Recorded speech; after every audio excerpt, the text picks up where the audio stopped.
हरिओम। आज 10 अक्टूबर है 2024। ऐसे नवरात्रि चल रही है।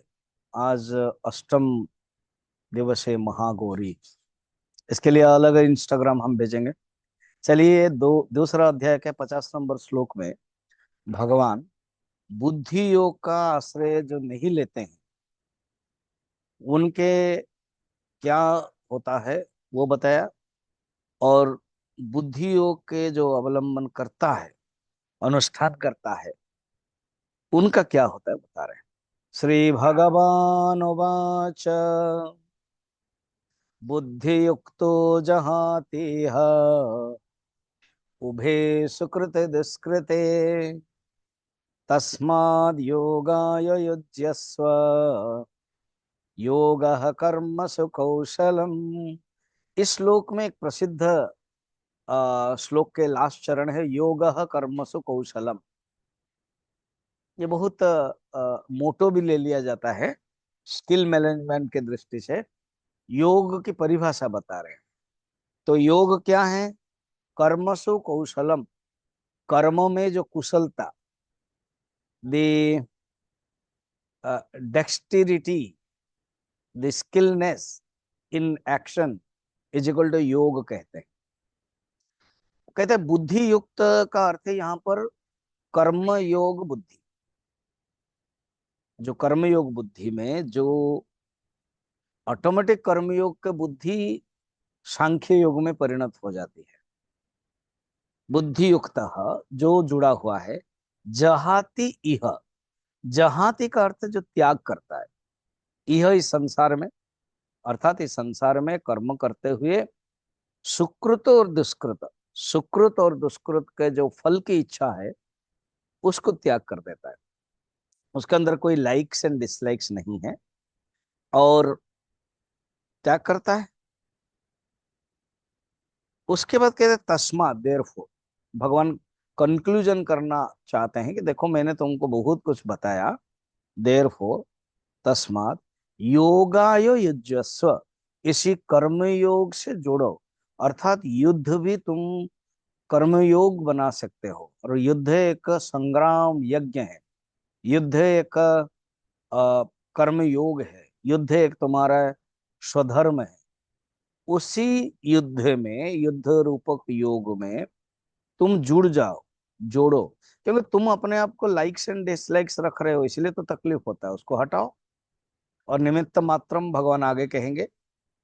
तो यही फिर प्रश्नों का योग क्या है ना, योग कर्मसु कौशलम। अच्छा, ये जो कुशल शब्द है ना, ये कुशल शब्द बहुत सुंदर है। तो भाद्रव पद शुक्ल मास अमावस्या के समय में ब्राह्मण लोग, जो जानकार लोग होते हैं, वो क्या करते हैं? अ, अमावस्या के दिन कुशोत्पाटनी अमावस्या कहा जाता है। माने उसी दिन ही कुश को निकाल कर रखते हैं, सुखा के रखते हैं, और वो 1 साल तक काम देता है। तो प्रश्न होगा, ये कुशल शब्द कैसे आया? कुश शब्द है। कुश, कुश का अर्थ है जो ग्रास है, घास। जो हवन में स्पेशली आप संकल्प करते हो तो अंगूठी में लगाते हैं ना, मिडिल फिंगर में। ब्राह्मण लोग कहते हैं, मुद्रिका जैसे बनाते हैं और यजमान के लगाते हैं। कुश, कुसुम लाती। तो जो कुश है उसके जो अग्रभाग में कांटा रहता है। बड़ा इंटरेस्टिंग कथा है। कांटा रहता है।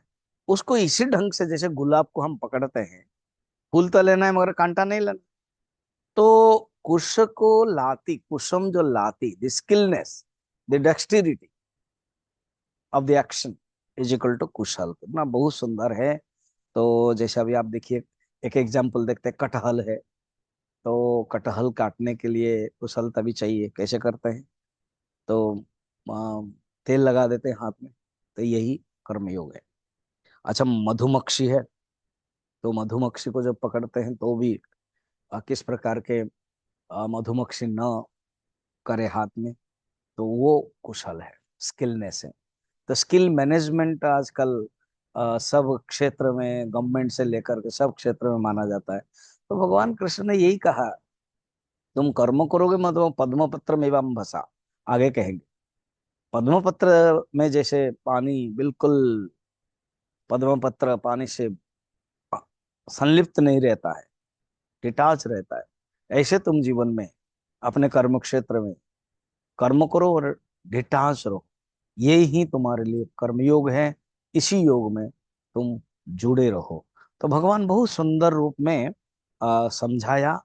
और कर्म, अब बहुत लोग सोचते हैं कि जो बुद्धि ना, जो ज्ञान है वो केवल ज्ञान योग में जरूरत है, कर्म योग में जरूरत नहीं। नहीं, देखो, उसके दूर करके कहते हैं बुद्धि योग, अर्थात वो कर्मों में जब बुद्धि लग जाती है उसी को ही कहते हैं बुद्धि योग। आज इतना ही, फिर कल हम लोग देखेंगे।